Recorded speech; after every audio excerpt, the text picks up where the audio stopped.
नमस्कार दोस्तों। स्वागत है आप सभी का मेरी कहानियों में।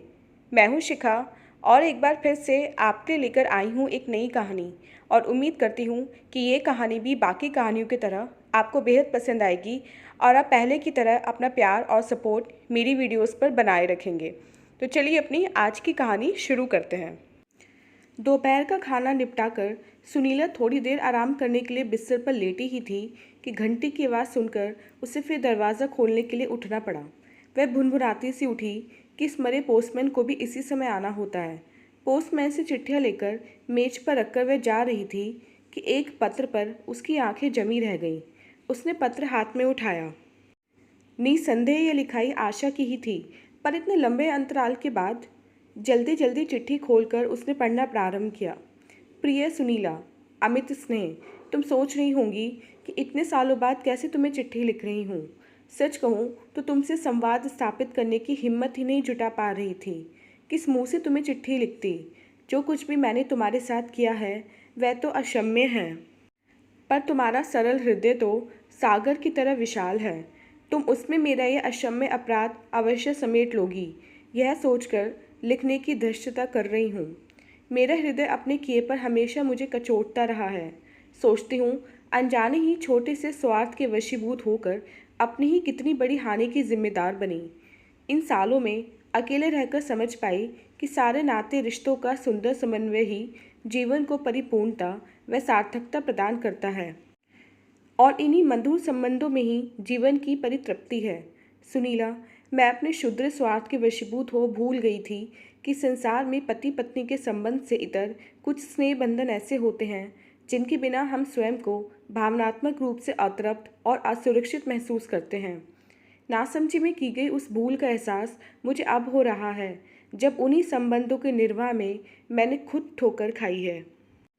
अनिमेष भी अब पहले की तरह नहीं रहे हैं। अब उन पर एक संजीदगी सी छा गई है। तुम्हारे आने से शायद घर में खुशियाँ लौटें। उनकी हंसी तो जैसे बीते समय ने चुरा ली है। इस बार कृपया मेरे लिए नहीं तो अपने भैया के लिए ज़रूर आ जाओ।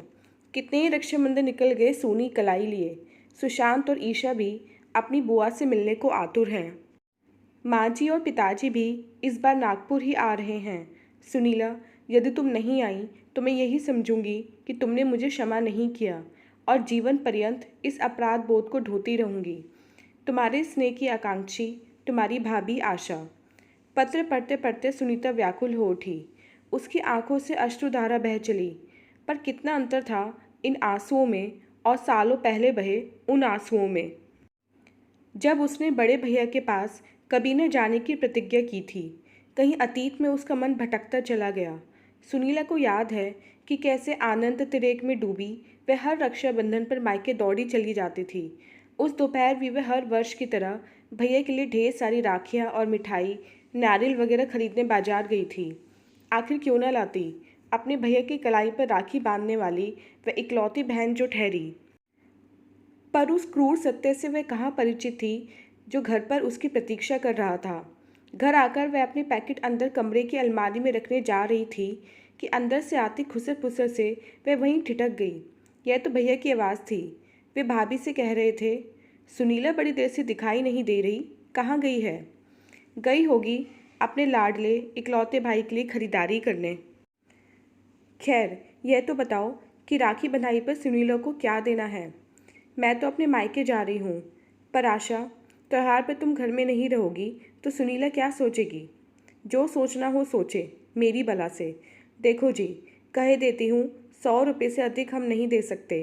वह क्या लेकर आती है, नारियल और आधा किलो मिठाई बस। भाभी ने कटाक्ष किया तो भैया सुनकर चुप रह गए थे, मानो उन्होंने भी अपनी स्वीकारोक्ति दे दी थी। वह स्तब्ध रह गई कि अब उसकी भावना को लेन देन के तराजू पर तौला जाने लगा। सच मानो तो उसे भाभी का कहना उतना बुरा नहीं लगा था जितना भैया का चुप रह जाना। आशा तो पराई जाई थी, पर भैया और वह तो एक माँ की कोख से सुख दुख के सहभागी बने थे। बचपन की सारी खुशियाँ और उलझनें दोनों ने साथ साथ बांटी थीं। बड़े भैया की चुप्पी उसे ऐसी लगी थी जैसे किसी ने कई मन पत्थर उसके सीने पर रख दिए हों। वह सोच रही थी कि इतने सालों उसने भाई बहन के बीच स्नेह बेल को नहीं सींचा था जो उसके चारों ओर अपनी सुगंध बिखेर थी। पर शायद उसने अपने चारों ओर नागफनी की बाढ़ खड़ी की थी, जो कि उसके हृदय को जीवन भर भेदती रहेगी। दूसरे कमरे में जाकर सुनील ने भारी मन से राखियों का पैकेट मेज की दराज में रख दिया और अनमनी सी बाहर बगीचे में जाकर झूले पर बैठ गई। इसी झूले पर बैठकर उसने और अनिमेश भैया ने कितनी ही शैतानियों को अपनी जामा पहनाया था। सामने खड़ा जामुन का पेड़ उनके हंसते खेलते बचपन का साक्षी था। बड़े भैया को सारी शैतानियों से उन्हें बचाने की गरज से उन्हें वे अपने सिर ले लेती और साम दाम दंड भेद छल प्रपंच का सहारा लेकर उन्हें सजा से बचा ही लाती।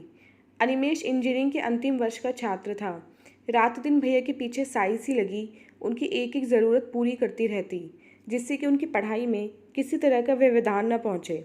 भाई बहन का यह स्नेह पास पड़ोस में और रिश्तेदारों के लिए ईर्ष्या का विषय था। आकाश पर बादल घिराए थे और हल्की बूंदाबांदी शुरू हो गई थी, पर सुनीला अपने ही विचारों में खोई जामुन के पत्तों से टपकने वाली पानी की नन्ही बूंदों को अपलक निहारे जा रही थी। शायद जामुन का पेड़ सुनीला का दर्द समझ रहा था।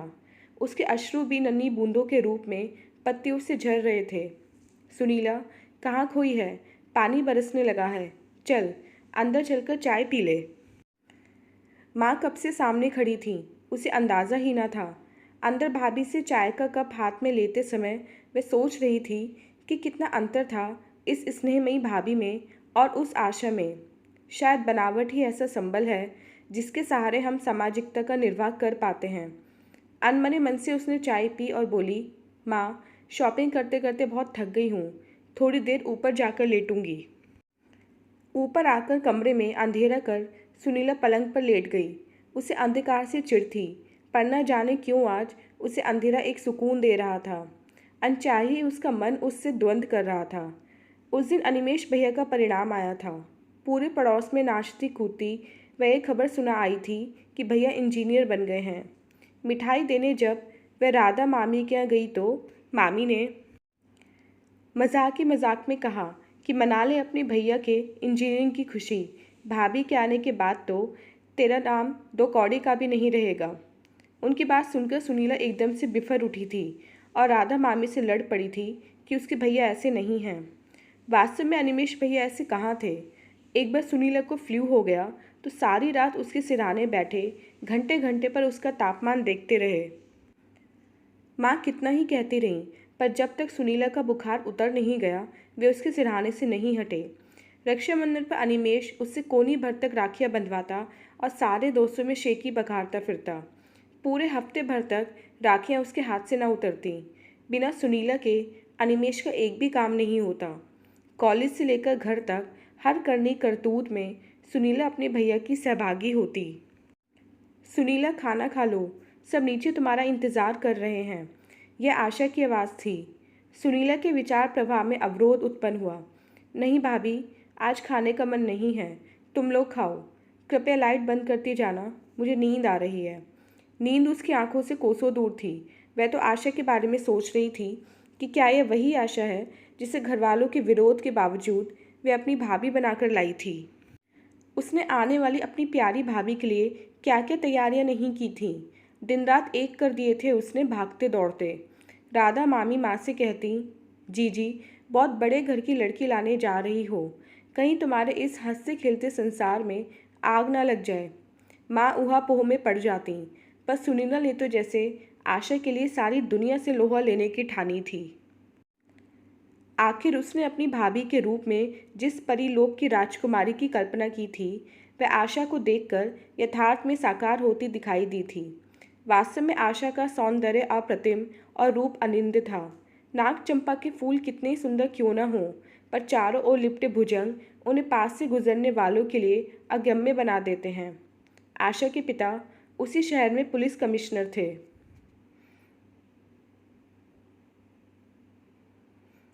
लाड प्यार में पली दो भाइयों की इकलौती बहन, उसके एक इशारे पर घर भर में तूफान उठ खड़ा होता था।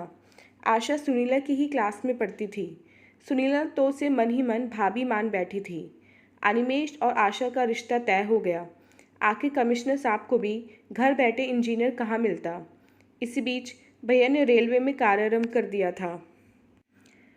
संयोग से उन्हें पहली पोस्टिंग अपने बुलंदशहर में ही मिल गई थी। भाभी बनकर आशा घर आ गई थी। सब सबसे बढ़कर उसे खुश रखने की चेष्टा करते, पर वह ससुराल वालों को मन से कहाँ स्वीकार कर पाई थी।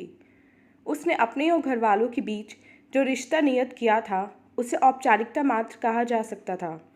भैया दो पार्टों के बीच तटस्थ से होकर रह गए थे। उनके पास इसके अलावा कोई चारा भी तो नहीं था।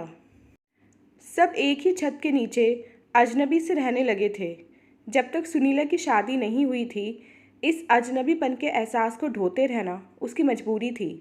पर विवेक से शादी के बाद उसकी वह मजबूरी भी खत्म हो गई थी।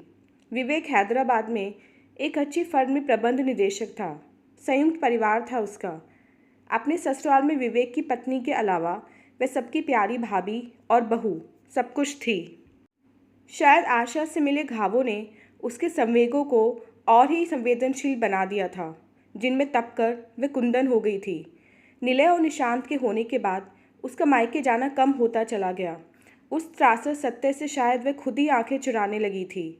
भैया भाभी के साथ रहना माँ बाबूजी की तो विवशता थी, पर वह क्यों जबरन परायों पर अपनेपन का एहसास थोपे। धीरे धीरे सुनीला का मायके आना रक्षाबंधन तक ही सीमित रह गया था। भैया की कलाई में राखी बांधते समय जब वे कोहनी तक राखियाँ भर देने की जिद करते तो उसे वे पहले वाले भैया ही लगते और वह फिर से अपने बचपन में जी उठती। उनके बीच रिश्ते की वही एक नाजुक डोर बची थी। आज एक झटके के साथ वह भी टूट गई। क्यों इतने सालों वह अपने मन को छलती रही। सत्य तो तब भी वही था जो आज है। तभी उसने एक निर्णय ले डाला, कभी भैया के घर ना आने का निर्णय। इन्हीं विचारों में सारी रात वह डूबती उतरती रही। न जाने क्यों उसे वह रात बरसों लंबी लग रही थी। सवेरे सवेरे अपना सामान बांधकर वह तैयार हो गई। माँ उसे तैयार देख स्तब्ध रह गई। अरे अभी तो आए 2 ही दिन हुए हैं, अभी से कहाँ जा रही हो। और उसने रात भर में जो बहाने ससुराल वापस जाने के लिए सोच रखे थे सब सुना डाले। पर माँ से अपना अंतर्मन क्या छिपा पाती। शायद माँ भी समझ गई थी। भरे मन से माँ ने उसे विदा किया। अनिमेष भैया उसे ट्रेन में बिठाने आए थे। जाते जाते भी उसके मन में विश्वास था कि भैया ट्रेन के चलते चलते तक उससे इतनी जल्दी वापस जाने का कारण जानना चाहेंगे। पर भैया पता नहीं क्यों अनमने से ही बने रहे। धीरे धीरे ट्रेन ने प्लेटफॉर्म छोड़ दिया। वह तब तक भैया को देखती रही जब तक वह आंखों से ओझल नहीं हो गए। यात्रियों की नज़रें बचाकर उसने अपने पल्लू से धीरे से आंखें पोंछ लीं। बरसों बीत जाने के बाद भी तब से वह फिर मायके नहीं आई। माँ की चिट्ठियों से ही उसे खैर खबर पता लगती रहती थी। अनिमेष भैया का तबादला नागपुर हो गया था। भाभी और बच्चों के साथ वे नागपुर चले गए थे। सर्दियों में माँ की बीमारी का तार पाकर उसे बुलंदशहर जाना पड़ा तो लगा माँ की आधी बीमारी तो जैसे उसे देखते ही ठीक हो गई। इस बार माँ के चेहरे पर संतोष की आभा थी। भाभी कैसी है माँ? भैया और सुशांत, ईशा कैसे हैं? अरे सुनीला, तू तो जानती ही है कि बहू अपने मायके वालों के लिए कैसे तड़पती थी। हमें तो उसने अपने रिश्तों के संसार में एक कोना भी नहीं दिया। बहू के भाई की शादी के बाद से ही धीरे धीरे उसमें अंतर आना शुरू हो गया था। मायके जाने की रफ्तार भी कुछ कम हो चली थी। शायद नई भाभी ने उसका पत्ता साफ कर दिया। उसके साथ भी वही दोहराया जा रहा था जो उसने हमारे साथ किया। अम्मा जी ने सांस ली। सच है, बोया पेड़ बबूल का, आम कहाँ से होए। माँ अपनी धुन में बोले चली जा रही थी। सच सुनीला, जाते समय बहू खूब रोई और मुझे और तेरे बाबूजी को साथ ले चलने की जिद करती रही। पर तू ही बता बेटा कि इतना बड़ा घर किसके भरोसे छोड़ जाते। यहाँ भी तो कोई देखने वाला चाहिए था ना। अब तो बहू इतनी बदल गई है कि देखे बिना तू कल्पना ही नहीं कर सकती। सच माँ। और मन में असीम संतोष का अनुभव करती हुई वह हैदराबाद लौट आई थी। चिट्ठी हाथ में लिए वह पलंग पर बैठी थी। विवेक कब फैक्ट्री से लौट आए उसे पता नहीं चला। अरे भाई, आज क्या भूखे रखने का इरादा है? पेट में चूहे कूद रहे हैं। वह जैसे नींद से जागी। हड़बड़ाकर विवेक के लिए चाय नाश्ता ले आई। क्या बात है, आज कुछ ज़्यादा ही खुश नज़र आ रही हो। उसने धीमे से विवेक की ओर आशा भाभी की चिट्ठी बढ़ा दी। अच्छा, तो इसलिए श्रीमती जी इतनी प्रसन्न नज़र आ रही हैं। पत्र पढ़कर मुस्कुराते हुए विवेक बोले, चलो तुम्हारा नागपुर का आरक्षण करा देते हैं परसों का। तुम्हें शॉपिंग वगैरह भी तो करनी होगी। चलो फटाफट तैयार हो जाओ। राखियाँ खरीदते समय आनंदित होकर वह सोच रही थी कि इस बार बरसों बाद भैया के हाथों में फिर ढेर सारी राखियाँ बांधेगी। तो दोस्तों, कैसी लगी आपको ये कहानी? उम्मीद करती हूँ ये कहानी आपको पसंद आई होगी। मिलते हैं अपनी नेक्स्ट वीडियो में अपनी नेक्स्ट कहानी के साथ। तब तक के लिए आज्ञा दीजिए। धन्यवाद।